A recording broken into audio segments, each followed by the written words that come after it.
За сайн байцгаана уу, Кино Задлан видео контентын 44 дахь дугаарыг энэхүү хэлж байна. За энэ удаа Terminator киноны 3 ангийг танилцуулна. Уламжлалч ёсоор дүрсэн хараад ярья. За Terminator бол шинжлэх ухааны уран зөгнөлтийн эм төрлийн кино. Тэгээд 1984 оноос хойш өдөө хүртэл нийтдээ 6 цуврал кино гараад байгаа. За цувралын эхний 2 ангийг бол алдарт найруулагч James Cameron бүтээсэн. За тэгээд үүнээс хойш ангиудыг бол өөр янз янзын найруулагч нар хийсэн. За хамгийн сүүлд нээлттэй хийсэн буюу 2019 онд гарсан Terminator Dark Fate бүтээлийг найруулагч Tim Miller хийсэн.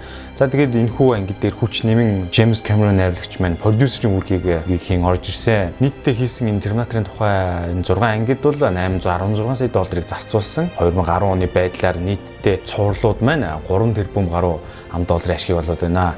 За энэ удаагийн дугаараар бол 1984 онд хийгдсэн Terminator, 1991 онд хийгдсэн Terminator Judgment Day, за 2019 онд хийгдсэн Dark Fate гэсэн энэ 3 ангийг ярина. Учир юу гэхээр энэ 3 анги нь хоорондоо уялдаа холбоотой, зохиолын үед нэгнээс хамааралтай хөө ийм байгаа.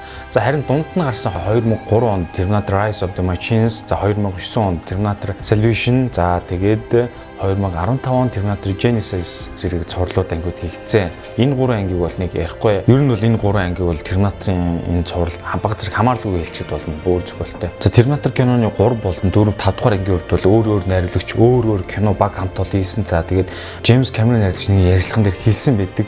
Энэ голын энэ 3 анги бол ер нь бол түүний хувьд бол хар дарсан зүйдээ одоо англиар бол bad dream гэж хэлсэн байдаг. Кино шүүмжлэгчид уг 6 цувралаас хамгийн сайныг нь бол 2 дугаар анги буюу энэ Judgment Day гэж үздэг. За үүний дараа эхний анги бол Terminator орно. За тэгээд 3-т нь одоо энэ онд гарсан Dark Fate болж байна гэх байдлаар эренбэлж байгаа. Энэ 3 ангийн дараа бол 3 болон 5 дугаар ангиуд орно. За хамгийн муу ангиар бол 4 дугаар анги буюу Terminator Salvation нэрлэгдээд байгаа. Terminator эхний 2 анги хийгчээд 3 дугаар анги хийх болох гээд ингээд кино компаниас найруулагч James Cameron-аас нь энэ киногоо найруулаач гэж санал тавьчихсан. Тэгээд тэр шууд бодлогоор 100% үгүй гэж хариулсан. Тэрээр хэлэхдээ мөнгөний төлөө энэ цувралыг үржүүлэхийг хүсэхгүй байна. Энэ цуврал ер нь 20 дугаар ангиараа ингээд дуусгах санаатай байгаа гэд өөрийнхөө шалтгааныг тавьсан. Гэсэн ч кино компани бол James Cameron-гүйгээр өөр найруулагчийг сонгоод энэ кино ингээд цааш нь байна. За Terminator киноны 1-р анги буюу 1984 оны хийгдсэн Энэхүү киног Warner Pictures ерөнхийдөө уг бүтээлийг эзэмшдэг. За тэгээд гол дүрд нь бол мэдээж хэрэг Arnold Schwarzenegger Linda Hamilton-аар тоглодог. Киноны үйл явдал юу гэхээр маш товчноор ярьж өгөхөд уг кинонд Skynet хийх юм робот үйлдвэрлэлийн компани үйлдвэрсэн роботууд болон хүмүүсийн хоорондын дайн үүсгэснээр одоо ингээд тухайн бослогыг үлдэрдэг залуугийн ээжийг алуулахаас ирээдүйгээр өнгөс рүү нэг роботыг хилээж байгаа үйл явдлыг хэлдэг. Нийт бүтсэн зард нь бол 6.4 сая доллар бүтсэн юм. Энэ бол Hollywood low cost буюу бага зардалтай кинонд ордог. Дэлхийд даяар 78 сая $10 ашиг орж киноныхаа зардлыг 13 дахин нугалж олсон буюу тухайн үед хэрхэн шууганд иржсэн ийм кино болсон. Ер нь бол James Cameron анх энэ Terminator роботын загварыг гаргахдаа Dick Smith гэдэг хүнээр хэлхийг нэлээд их хүсэж байсан. Яагаад гэвэл тэрээр Exorcist болон Godfather киноны Marlon зэрэг дөрүүдийн тэр iconic effect дээр ажиллаж байсан туршлагатай James Cameron найруулагч маань ингээд Dick Smith тэр очиод Terminator кинонд ажиллаж гэсэн чинь өөрөө завгүй ууш таарад өөрийн дотны анд болох тэр Stan Winston санал болгосон. Ингээд ч мэн тэр санал болгосон найзтай хамтдаа Terminator-ын робот яг ямар байх талаар яаж харагдах талаар нэлээх ярилцаж зөвлөлдөж хийхээр ажилдаа ханцуу шамлаа орсон. За тэгээд эцэст нь James Cameron-ы нэгэн шүн зүүдэлжсэн тэр хар дарсан зүүдтэй баг ижил байдлаар яг тэр арга ясны бүтцийг нь гаргаж ирсэн байна. Одоо Stan Winston гэдэг хүн найруулагчийн хүссэн тэр Terminator-ын үндсэн бүтэц роботыг гаргаж ирэхэд бол 7 ажилтнанд тусдаа 6 сарын турш тасралтгүй бүтэн цагаар ажиллажээ. Тэр ажлын баг бол ингээд анх шавар, пластик, химийн гаралтай хэлбэржүүлэгчээр зэрэг олон янзын материалаар хийж үтсэн. За тэгээд хамгийн сайн хэлбэр нь бол давирхаа олон шилний үтцийг холиод гаргаж авсан энэ материалаар хийх тэр тогтцсон. Тэгээ уг материал нь хийснийхээ дараа ингээд хороомоор бүрээд будчихаар ингээд илүү уян хатан харагдсан байна л да. Камерт бол тэгээ хийсний дараа уг роботын жим маань 100 паундаас бүр илүү болсон. 100 паунд гэдэг чинь одоо 1 кг бол 45 кг гэсэн үг л. Тэгээд киноны эхний одоо 1-р анги дээр маань James Cameron найруулагч 2 ширхэг Terminator ирээдүйгээс ирүүлэх тийм саналтай ер нь бол зохиол дөрөв тусгасан байсан юм билээ. Тэгээд 2 Terminator ингэ зэрэг саяын дээр төрсэн шиг материалаар ингэж хийж босгоход маш их хэмжээний хөрөнгө мөнгө зарцуулж байсан учраас энэ санаа хэрэгжээгүй юу төсөвдөө баригдаад нэг Terminator-ыг хийсэн байгаа. 2 Terminator-ыг хийгээд кинон дээр гарсан бол нэг нь муу талынх, нэг нь сайн талынх буюу хоорондоо үзэлцэх байснаар зохиолтой байсан юм билээ. За ингэ та бүхэн дүрснээс 1984 оны Terminator киноны behind the scene буюу кино хэрхэн хийж байгаа дүрсүүдийг харж байна. Terminator хийцэн энэ төмөр роботыг ингээд хоёр хүн хөндлөн бариад яваад байгааг анзаарч байгаа бол энэ бол яг алхаж байгаа юм шиг явдлыг дамнуур ирсэн хоёр хүн өрслөн үзүүлнэ. Тэгээд камер бол яг дээдлийн роботын эсхийг бичнэ гэсэн үг. Электрон тооны төхөөрөмжөөс энэ хүзүү толгой гар хөдөлж байгаа эсүүдийг бол яг хөдөлгөөр ингэж механик байдлаар хийсэн байгаа маа боддоор. Хөлний эсийг бол тусна аваад монтажаар бол нийлүүлсэн гэж хэлж болно. За та бүхэн харж байна. Энэ яг зураг авалтын талбайд ингээд нэг дамдаг аргараа л явж байна. Сара Коннор өөрийг нь хамгаалах гэж ирсэн цэрэгтэй ингээд Терминатор зогтож байгаа хэсгийн зураг авалтыг та бүхэн харж байна. Тэгээд машин дэлбэлдэг гэсэн тэр галан дундаас Терминатор гарч ирээд машиныхны капот үе хамар дээр үсрээд салдгүй яг үүнийг хийхэд бол яг галаас гарч ирж байгаа юм шиг жүжигчин Арнолдын биен дээр утаа мэ тавьж зарим тусгай эффектийг гаргаж байгаа. За мөн үйлчлүүлээд машины уртлын салхины шилээ цонхыг гараараа хүчтэй цогж хагалж байгаа үзэгдэл гардаг. Үүнийг хэрхийсэн бэ гэхээр яг өөрийнхөө бодит гараад цогоо оронд нь хиймэл буюу юм орлуулсан төмөр гараар араас нь ингэж механизмаар хүчтэй цогж энэхүү дүрийг гаргасан байгаа. Яг жүжигчин мань өөрийн гараа бол ингэж өмссөн хөрвнийхээ араар ингэж нууцсан байгаа. Энэ зураг авалтыг хажуугаар нэм машин явж байгааг харж байгаа хаана атсан. Энэ ямар ч үстэй гэхээр Kino-д бол машин дахиж явахад Terminator-ын машины цонхыг зогтдог. Зураг авалтын үед бол ингээд машин тавих боломжгүй учраас зөвхөн хөдөлгөөнгүй байгаа машин тэр энэхүү дүрсийг авангуудаа машиныг яг годамжаар дахиж яваа сэтгэлдлийг үзэгч төрүүлэхэд бол цаагаар нэм зориултын бэлдсэн ханыг ингэж ачааны машин дээр суйрлуулан өнгөрсөн байна. Terminator-ын 1-р анги дээр бол Арнольд Шварценеггерийн дүрээ гаргахын тулд бүтэн 1 сарын турш өдөр бүхэн буутай бэлтгэл сургалт хийжсэн. Маш олон цагийг энэ бэлтгэлдээ шаргуу зарцуулсан бөгөөд нүдэ нээлттэй болон хаалттайгаар бууга цэнэглэх энэхүү дадлыг өөртөө суулгахын тулд олон дахин давтажсэн. Мөн зураг авалтын үеэр тухайн дүрдээ орох гэж маш хичээсэн буюу энэ юугаар илэрчээсэн бэхээр тухайн 1-р ангийн нийт зураг авалтын тэн хагасд нь Линда Хамилтон болон Майкл нартай хамт байхгүй буюу ерөнхийдөө зураг авалтын өдөр өөр тусдаа ганцаараа очих хоолдог ч юм уу амралтын үеэр тэр хоёроос хол байх жишээний иймэрхүү бай зайгаа барьж зураг авалтантаа оролцож байсан. Яагаад зайгаа барьсан бэ гэхээр жигт маань хоорондоо хит дотн нөхөрлөж юм бол тэр Kino дээр гарах гэдэг тэдний жигнэсээ алах гэж байгаа энэхүү гарах энэ зан аашд нөлөөлнө гэж үзсэн учраас ийхүү тусдаа ганцаараа байгаад байсан юм байна. Terminator кинонд бол хамгийн анх бол James Simpson гээд энэ жүжигчинг бол тоглоулахаар ярилцаж байсан юм байна л да. Гисэн идэж гисэн түүнийг бол ингээд алга гэдэг роботын дүрд бол хитрхи зөөлөн царайтай гэж үзээд энэхүү дүрээс бол хасч байсан юм байна. Шварценеггер бол анх ирээдүйг ус Сара Коннорыг хамгаалахаар илгээгдэж үү тэр цэргийн дүр буюу Kyle Reese-ийн дүрд тоглоулахаар ярилцаж байсан. За гэвч тэгээд энэ өөрчлөлтөд энэхүү дүр жүжигчин Майкл тоглосон. Тэгээд энэхүү шийдвэрийг бол найрагч James Cameron бол эцэст нь гаргасан. Арнольд бол яг л Kino-ны гол дүр буюу энэ Terminator үнэхээр тохирох хүн байна гэж шийдээд энэ шийдвэрээ киног эзэмшиж байгаа энэ Warner Pictures-тэй санал болгож хэлээд тэгээд шууд удалгүй маргааш жүжигчнтэйгээ гэрээгээ байгуулж энэхүү киног хийжсэн төвхтэй байна. Ингээд жүжигчин Arnold Schwarzenegger-ийн алдарт үг болох I'll be back энэ үг маань бол анх I'll come back гэсэн үгтэй байж байгаа. Зураг авалтын хувцад өөрчлөгдөд энэ I'll be back гэсэн үгээр болсон юм байна. Анхны киноны найруулагч зохиолч James Cameron энэхүү киноны санаагаа түүний одоо ер нь ирээдүйн ихнэр болох продюсер Gala Anna-д ердөө $1 зарж байсан. Тэгээд яагаад $1 буюу ийм хямдхан зарсан бэ гэдэг нь барьцаанд нэг өөр зүйл байгаа. Тэр нь юу вэ гэхээр James Cameron-ыг өөрийг нь найруулна гэсэн гэрээтэйгээр энэхүү санаагаа зарсан юм байна. Kino-ны 1-р анги дээр бол Schwarzenegger баг ярьдгүй бөгөөд ердөө 14 мөрөнд багтахаар шахуу тиймэрхүү бага хэмжээний үг хэлдэг юм байна. За харин сүүлд гарсан энэ 19 оны энэ анги дээр бол Terminator бол бүр ингээд баг хүн шиг болоод хайрцагтын талаар зөндөө олон үг унагадаг. Нилээн яриасаг болж гардаг. За Terminator 2 буюу одоо монголоор бол цэрлэлийн өдөр гэх юм уу ингэж орчуулад байгаа. За тэгээд James Cameron найруулагч мөн өөрөө найруулж бас зохиолыг нь бичлэлж продюсер хийж 91 онд дэлгэснээр гарсан. За гол дүрүүд нь бол мэдээж яриг өмнөх бүрэлдэхүүн орсон байгаа. Schwarzenegger болон Linda Hamilton хоёр дээр нэмээд Edward Furlong, за Robert Patrick нараа тоглосон. За энэ анги бол өмнөх болон Terminator-ийн үйл явдлаас 11 жилийн дараа Kino-ны гол дүр буюу Sarah Connor, за тэгээд түүний 10 настай хүү John нарын тухай гарах мөгөөд тэднийг агнахаар ирээдүгөөс дахин програмчлагдж ирсэн Terminator T-1000 гэсэн загвараас өөрсдөө хамгаалж байгаагаар энэхүү үйл явдал өрнөдгөө. Ер нь бол ирээдүйд машинад хүн төрөлхтнийг сөнөөх буюу тэрхүү цэрлэлийн өдрөөс урьдчилсан сэргийлэхээр оролдож байгаагаар үйл явдал нь нэлээд цаашаа өрнө. Энэхүү Terminator киноны 20 дугаар анги маань төсөв бол нэлээд өссөн буюу $102 сая бүтээгдээд дэлхийд даяарны $523 сая ашиг олсон. Уг цувралын 6 кинондоос одоогийн байдлаар бол хамгийн өндөр ашиг олсон кинонд тооцогдож байгаа. Мөн тухайн он цаг үедээ бол одоогоос чинь бараг 28 жилийн өмнө гэсэн үг шүү дээ. Дүрсний тусгай эффект үеийн хүний хөдөлгөөний компьютер графикаар дүрсэлсэн анхны хэрэглээ шахуу бас болж байсан. Үүнээс өмнө өөрөөс кинонд хэрэгжилждээс л да. Гэхдээ Terminator илүү сайн ашигласан гэж яригдсан юм байна. Terminator 2 маань одоо Оскар 6 төрлөөр нэр дэвшээд 4 төрөлтөнд шагналыг авсан ийм амжилттай бүтээл болж байжээ. За та бүхэн дүрснээс 1991 оны Judgment Day ангийн арын дүрсүүдийг харж байна. Энэ дээр бол яг ингээд замын хажуудын ус усдаг хонглыг бүгдийг зайчилж аваад түн дотроо энэ усыг нь хаагаад шуудуу тавьж байгаад энэ зураг авалтуудыг хийсэн харж байна. Энэ дээр бол томхон зураг авалтууд болдог. За мөн энэ металл хайлуулах үйлдвэр дотор бодитоор зураг авалтыг хийсэн гэж байгаа. Энэ бол дотроо бол 43 Цельсийн халуунтай байсан бөгөөд зураг авалтын баг хийгээ жүжигчд бол нэлээд хүндрэлтэй байсан гэж ярьж байсан. Гисэн хэдий ч энэхүү зураг авалтыг амжилттайгаар дуусгасан. Гэхдээ яг тэр нэг төмөр хайлуулсан тэр металлын зарим хэсгийг бол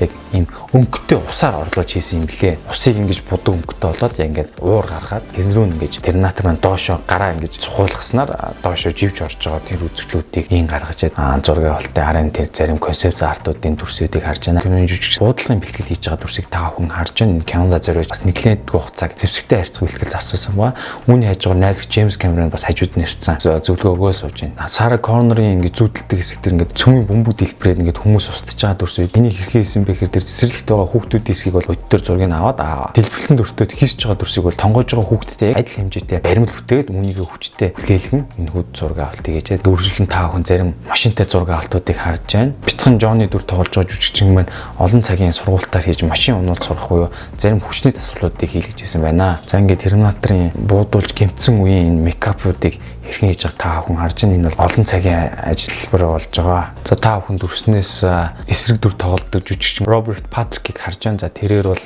тоглоом хүний дүрийг гаргаж байгаа буюу T1000 загварыг чадварлаг тоглосон. Judgment Day киноны зураг авалтын туршид бол жүжигчин Линда Хамилтон бол сэтгцийн эмнэлэгт байх үеийн дүрээ гаргахын тулд чойжийг хэрхэн онгойлгох талаар бол мэргэжлийн үнээсээ суралцж байсан юм байна. Бас нэг сонирхолтой баримт бол Terminator киноны гол дүрийн жүжигчин Сара Коннорын дүр тоглодог. Линда Хамилтон бол ер нь өөрөө ихэр юм билээ. Тэгээд Leslie Hamilton гээд бас нэг түүний ихэр байгаа. За тэр нь бол Terminator киноны 2 дахь зураг дээр тоглосон байдаг. Энийг бол тэр бол хүмүүс анзаардгүй мэддгүй юм байна. За мөн Terminator 2 киноны шатхан түгээх станцын дэргэд харагдах тухайн савн дээр нь B болон P үсгний лого харагддаг. За энэ ямар ч үтэй гэхээр найрлагч Джеймс Кэмероны хувийн эзэмшлийн одоо тэр гүний өргөмжлөгийн Baltic Petroleum гэдэг тухайн компанийн лого юм байна. За тэгээд Terminator 2 кинон дээр John Connor-ын дүр тоглодог Edward Furlong тухайд киноноор тоглохдоо 13 настай байсан ба. За тэгээд яг энэ цаг үед нь бол түүний шилжилтийн нас нь тохиосон бөгөөд маш хурдтай өсөж исэн юм байна л да. Яагаад хурдтай өснө кино зураг авалтанд бэрхшээлтэй болсон бэ гэхээр киноны ихэнх үед тоглож исэн тэр хоолойны бичлэг үе түүний хоолой киноны зураг авалт сүүлргөө болж исэн чинь нэлээд бүдүүн болоод ерөнхийдөө хоолой ингээд зүрх буюу тийм эрсдэл гарч ирсэн. За тэгээд үүнийг мэдсэн зураг авалтын багийнхан киноны зураг авалтын ихэнх үедээ түүний хэлэх ёстой бүх үгүүдийг ингээд урьдчилан хэлүүлээ бичиж аваад рекорд тэгээд авсан юм байна. Хоолой зүрх энэхүү бэрхшээлээс хоолоор өнгөрсөн байна. За ингээд үргэлжлүүлээд 2019 онд гарсан Terminator Dark Fate энэхүү ангийн талаар товч дурдъя. За уг кино маань энэхүү нийт Terminator-ын тухай зурлалын 6 дахь анги гэдэг ч гэсэн 2 дахь анги буюу цэвэрлэлийн өдрийн дараагийн буюу үргэлжлэлийн анги хэмээн гардаг. Загвал дүрүүд бол Linda Hamilton бол буцаж ирсэн байгаа. Sarah Connor-ын дүрээр за мэдээж хэрэг алдарч Schwarzenegger брэнд тоглож байгаа. Үүнээс гадна шинэ залуу жүжигчин буюу Mackenzie Davis орж ирсэн. Дөнгөж 32 насны нэлээд залуу жүжигчин. За тийм ч олон кинонд дүр бүтээгүү. Тэгтээ яг бидний танил мэд кинонууд гэвэл нэг Blade Runner 2049 дээр бол Mary-ийн дүрийг бүтээж байгаагаар санаж байна. За мөн The Martian зэрэг кинонд дээр дүр бүтээжсэн. Ерөнхийдөө бол нэг жоохон туслах дүрүүд хийгээвчсэн. За энэ кинонд дээр бол бас юм зоримог бөгөөд ийм өөрийгөө харуулах хэмжээний сайн дүр бүтээсэн гэж харж байна. Мөн Natalia Reyes гэдэг Колумб гаралтай ийм Өмнөд Америк жүжигчин тоглодог. За тэрээр бол мөн л 87 оны 32 настай буюу Mackenzie Davis жүжигчинтэй маань яг нас чицээ байгаа. Киноны үйл явдал дээр бол Mackenzie маань одоо Натальягаас нэлээд эрчмэд байдлаар гардаг. Яг бодит байдал дээр бол энэ хоёр жил настай байх нэ. Эсрэг дүрд нь бол Gabriel Luna тоглодог. За тэрээр бол энэ жил 36 настай Техас төрсэн юм жүжигчин байгаа. Ер нь бол нэг баг зэрэг Өмнөд Америкийн тийм дүр төрхтэй. Телевизэн цувралдаг бол бас шоронгийн сүрэл дээр бас нэг дугаарт нь тоглодог. Мөн Agent of the Shield дээр бас нэг хэсэгт гараад өнгөрдөг. Олон танил киног бол одоо энэ сүүлийн Terminator Dark Fate байна. 128 минутын турш үргэлжлэх кино маань бол 185-аас 190 буюу бараг л 200 сая $ыг зарцуулан бүтсэн. Гэхдээ нэг асуудал гэвэл яг одоогийн байдлаар бол энэ зардлаа нөхөхөд тун хэцүүхэн байгаа. Орлого бол тийм ч хангалттай талтай бус. За багцаагаар бол яг одоо дэлхийд дахнаас бол 202 сая ам долларын орлогыг цуглуулад байгаа юм байна. Тэгээ ер нь бол 450-аас 480 сая ам долларын ашиг олж яг балансаа барих уу зарлаа нөхөх юм тооцоод байгаа. Тэгэхээр энэ сүүлийн анги маань бол одоо ингээд ерөнхийдөө алдагдaltaй явж байна гэсэн үг. За тэгээ уг кинонд бол Paramount Pictures за 20 дугаар зуун Fox-оос гадна Tencent Pictures хэмээх компани хамтраад ирж байгаа. Энэ бол хятадын компани. Tencent-ийг бид бүхэн виж хатаараа сайн мэднэ. За энэ Tencent маань 2015 оноос эхлэн кино урлагийн салбарт орж ирээд тэгээд бидний мэдхээр бол Bumblebee, Wonder Woman зэрэг кинонууд дээр бол хөрөнгө оруулалтыг хийж байсан бас тодорхой эзэмшдэг. За ингээд киноны үйл явдлыг товчхон яриул Skynet гэдэг компани оронд нь Legion гэдэг роботын компани үйл ажиллагаа явуулж гисэн. За тухайн үед хүмүүсийг удирдах бослог гаргасан нэгэн эмэгтэйг хамгаалах болон устгахаар 2042 оноос юм 2 робот зэрэг ирж байгаа. Үйл явдал цаашаа өрнөнө. Зураг авалтын харын дүрсүүдийг харж байгаа. Энэ зураг авалт бол ихэнх нь Европ буюу Япон, за тэгээд Англи, Унгар, за мөн мэдээж хэрэг Мексик улсуудад зураг авалт нь хийгдсэн. Жүжигчдэд машин хэрхэн жолоод тулан машин хаагур явахын аргачлал, замчлалыг тайлбарлаж байгаа дүрсүүдийг та бүхэн харж байна. Ачааны машинаас зугтан энэ пикап машинтай явж байгаад гинт огцом шарууж эргээд замын хашлаг мөрөгдөг хэсгийг харж байна. Үүнийг хэрхэн хийсэн бэ гэхээр тусгай зориултын юм рейс зам дээр тухайн пикап машинаа ингэж бүлгэж гулгууснаар энэхүү зураг авалт ингэж гаргасан байна. Дүрснээс та бүхэн харж байна. Кинонд бол Сара Коннор робот руу галж байгаа хэсгүүдийг за үүнийг бол зураг авалтын ард бол үржлэн бэлдсэн цэгүүд рүү чиглүүлэн галж байгааг дүрснээс харж байна. За мөн тухайн роботоо цэг дээр нь дэлбэлтийг бол цохомлоор хийж байгаа. За эсрэг талын жүжигчин Габриэл маань зураг авалтын өмнө суниаж өөрийн биеэ халааж байгааг та бүхэн харж байна. Түүний цаана бол киноны найруулагч Миллер бас давхар суниаж байна. Миллер найруулагчийг танихад юугаар намхан таньдаг гэвэл гарын дээрх шивээсээр нь таньдаг. Тэрээр хоёр гарандаа ийм шивээстэй. Америк нэгдсэн улсын хилийн албанд сэтгэл хэрэг хөлөглөн reviews хэмээхийн сүүлийн загварын роботоос цугтдаг. Тэр үзэгдлийг хэрэгсэн бэхээр боддоор нислэг хэрэгсэн сэтгэл зураг авалт хийхэд хэцүү болон кино зураг авахд эрсдэлтэй орчин үүснэ. Тийм учраас сенсийг нь авсан сэтгэл хэргийн кавиныг дээрээс нь кранаар өргөөд яг нислэг хэргийн суугаад явж байгаа юм шиг зураг авалтыг хийжээ. Нэмэлтээр дээр нь ийм үлдээдэг сенсүүдийг тавьсан байна. Энэ бол яг нислэг хэргийн их салхилтыг орлуулж гаргаж байгаа. Найруулагч Тим Миллерийг та бүхэн Deadpool киногоор сайн мэднэ. Мөн Netflix дээр орж байгаа Love, Death, Robot гэсэн энэ хүү 18 ангитай цуврал анимашнернаас Танин бүтээлийн продюсер буюу анх санаачлал хийсэн хүн юм билээ. За тэгээд эх хонд энэ цувралын 2 дахь сизон гарахаар дуулдаж байсан. Ачааны машин шахагдж байгаа хэсгийг бол студи дотор цэнхэр фон дээр авсан байгаа. Жүжигчдэн маань бол царайныхаа хувирлаар бол энэ жүжиглэлтийг гаргаж байгаа. Машинаараа давхиж яхад нь энэ жүжигчин Маккензи бол энэ машины кавинаас арын твшрүү 80 милийн хурдтай явж байгаа машинаас маш зоригтойгоор өсөрж байгаа дүрс гардаг. Үүнийг бол бод зураг авалт нь бол машин яваагүй стил зогсож яхад нь дүрсийг авсан байгаа. Харин тэр машин явж байгаа хэсгийн дугуйг бол компьютер графикаар орлуулж хийсэн гэж хэлээ. Найруулагч хэлсэн. Хойшоо твшрүү өсөрж байгаа хэсгийг бол Маккензи жүжигчин биш түүний орлон тоглогч гүйцэтгсэн байгаа. Энэ арматурын төмрийг барьж явж байгаа хөөж явж байгаа робот руугаа жад болгон шиддэг хэсгүүдийг та хүн санаж байгаа. Энэ арматур бол яг жинхэнэ арматур биш. Хүн барьж байгаа хэсгүүд дээр нь бол ийм хатуу эрдэнэ материалыг ашиглаж орлуулан хийсэн гэж хэлээ. Яг та бүхэн харж байгаа энэ жүжигчин Габриэл ингээд барьсан байгаа хэсэг бол энэ эрдэнэ барьж байгаа гэсэн үг. Reviews загварын энэ робот маань ингээд арматур шигдсэн байгаа хэсгийг та бүхэн харж байна. Яг биэнд нь зогцсон хэсгийг бол ингээд өөрийнх нь жүжигчний биеэс бэхэлсэн хантаа зөмсгөөс тэрнээс нь ингэж илүү гарсан энэ арматурын хэсэгтэйгээр зураг авалтыг хийсэн байгаа. За тэгээд хойшноо үргэлжлүүлж энэ урт тулгад залгах хэсэг нь бол цэвэр компьютер графика гэж бас дурдсан байлээ. Terminator Dark Fate ангийн хувьд бол ерөнхийдөө бол акшн талтай бол үнэхээр сайн кино болсон. Кино жанрт нэг сайхан кино үзээд гараа гэхээр нэг тиймэрхүү кино болсон билээ. Нэг их тийм утга учир хайгаад байхааргүй. Харин алдаагүй кино гэж байхгүй. Мессежчг алдаанд бол угаасаа байж исэн. Жишээ нь тэр жүжигчин Наталигийн тоглосон тэр Дэнигийн бол одоо ирээдүйд байгаа хөлбөр дээр нь 2042 онд гардаг хөлбөр дээр нь бол ерөөсөө хөгжрөөгүй маш залуух нарыг харагч байх жишээний тийм үзүүлсүүд бол байсан. Гэхдээ энэ анги маань бол Terminator-ын бүх цуврал дундаас бол 3 түнлэгдэхээр иймэрхүү бүтээл олжээ. За киноны гол дүрийн жүжигчин болох Арнольд Шварценеггерийн талаараа та бүхэнд товч ярья. За тэгэхээр манай нэр ингээд 1947 онд төрсэн буюу өдгөө энэ жил одоо 72 настай Ахмад жүжигчин байна. Тэр бол одоо кино уран бүтээлч, зохиолч, цагдаа, бизнесмен, бодволдингийн дасгалжуулагч, улс төр мэргэжилтэй гэх мэт олон зүйлийг амжилтдаг байна. За Шварценеггерийн аав бол цэргийн хүн байсан бүгд дэлхийн 2 дугаар дандаа оролцож байсан. Тийм учраас түүний гэр бүл ихэнх хатуу хүмүүжлэн төрсэн гэж өөрөө бол ярьж ирсэн юм лээ. Түүний гэр бүл католик шашинтай. За тэгээд бямб гариг бүр цөмрөө залбирахаар явдаг. Гэр бүл дотроо бол түүний аав нь Main Heart гэдэг том хүүдээ илүү сайн байсан талаар шавсны гэр өөрөө ярьжсэн. Тэгээд шавсны гэр өөрөө бас хэлжсэн. Түүний аав нь бол бас өөрийнх нь жинхэнэ хүүхдүүдтэй гэдэгт бас баг зэрэг үүсэлтэй юм билээ л дээ. Гэсэн хэдиж түүний ээжийг насан эцэлт нь маш сайхан хайрласан тул би аавдаа гомддгүй гэж ярьслага бас байдаг юм лээ.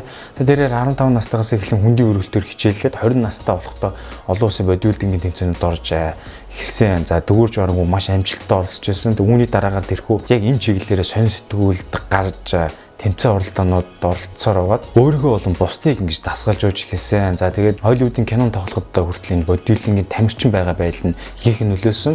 1975 он хүртэл дэлхийд дээрх хамгийн том бодибилдингийн тэмцээн болох Мистер Олимпиад тэрээр 6 удаа төрүүлсэн. За тэгээд үүнийхээ дараа тэрээр спортоос зодог тайлж байгаагаа зарлсан хэдий ч дахиад 1980 оны Мистер Олимпиад ороод үүндээ төрүүлчихсэн. За тэгээд үүний дараагаас яг жинхнээсээ бодибилдингийн спортоос 100% зодог тайлсан байна. Кино урлагийн салбарт 1969 онд Hercules-ийн Нью-Йорк гэсэн кинонд Hercules-ийн дүрийг бүтээж анх хөл тавьжсэн. За тэрээр хэлэхдээ бол кино урлагт хөл тавьвал нэлээд хэцүүхэн байсан. Учир нь найруулагч кино бүгд л одоо түүний биеийг нь хараад хайр гаргийн хүн харж байгаа мэт тиймэрхүү сонирн байдлаар харьцдаг байсан. За тэгээд түүний ярианых нь англиний хаялга нь хитрхийн инээдтэй байна гэж нэлээд их шоолдог байсан төдийгүй бас түүний нэрийг нь бүр хитрхийн урт байна хүнийг шүүмжилдэг байсан. Одоо Арнольд Шварценеггер гээд ямар урт нэртэй юм бэ л гэж баг зэрэг гойчилдаг байсан талаараа тэр дурдж байсан. За тэгээд Арнольд Шварценеггерийн хамгийн анхны амжилт болсон кино бол 1982 онд дэлгэснээр гарч ирсэн Conan the Barbarian гэдэг энэ кино юм байна. За үүний дараагаар одоогийн бид бүхний мэдэх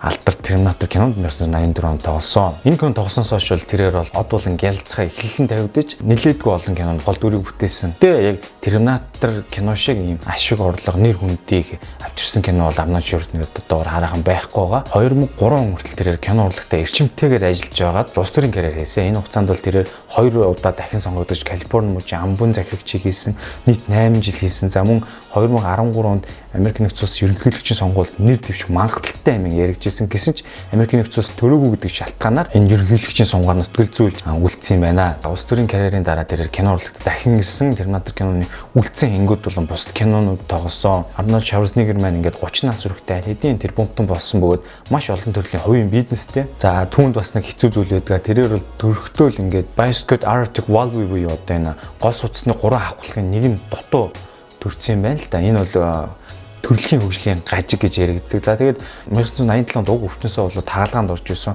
Яагаад вэ гэхээр ингээд идэвхтэй дасгал сургуульд хөдөлгөөн хийх үед түүний зүрхний өвчин маш ихээр зовоодог. 2008 онд бол бас энэ өвчнөөсөө болоод яаралтай эмнэлэгт хүрэгдэж байсан тохиолдол байт юм байна. Кино зураг авалтын үеэр болон бодибилдингийн дасгал сургуулийн үеэр бол маш олон удаагийн гэмтэл бэртэл авч ирсэн. Үүнээс гадна тэгээд гэр бүлийн тааламжгүй байдал, эцэгтэйгээ муу харилцаатай, эрүүл мэндийн асуудал, гэмтэл бэртэл мөн дээрээс нь санхүүгийн үед гачигдaltaй байсан. Хэдий ч гэсэн тэр цаг хугацааг бууж өгөлгүйгээр даван тууснаар өдгөө ингээд санхүүгийн хувьд хараад дэлхийд даяар алдар нэрээ гаргасан ийм томоохон жүжигчин болж чадсан. Ер нь бол Арнольд Шварценеггерийн намтрыг бол тусад нь бичих бол нэлээд урт юм болно. Бас миний амьдралгээд Арнольд Шварценеггерийн тийм ном хэвлэгдсэн байдаг. Монгол төр ч гэсэн гарсан байдаг. Тэн дээр бол маш гоё сонирхолтой зүйлсүүд дурддагддаг. За энэхүү дугаарыг базад эцэст нь найруулагч Джеймс Кэмероны хэлсэн үгээр төгсгөө гэж бодож байна. Яасан бэ гэхээр нэгэн сэтгүүлч найруулагчаас ингэж асуусан байна л да. Үнэхээр ингээд техникүүд хүний эсрэг ингээд ирээдүйд толдох болов яах бол гэж асуусан чинь Кэмерон найруулагч ингэж хариулсан байгаа. Иргэн тойрны хараад үзээ. Хүн бүрэл гар утсандаа бүхнээ л зориулж хамаг цагаал түүн зарцуулж байна. Тэгэхээр энэ юу гэсэн үг гэхээр техник технологи бол аль хэдийн ялчсан. Гэхдээ арай өөр замаар юм а гэж хэлжсэн үгээр энэхүү дугаараа дуусгая. Ингээд кино задлан видео контентын 44 дугаарыг энэ түрээд өндөрлж байна. Дараагийн дугаар хүртэл баяртай.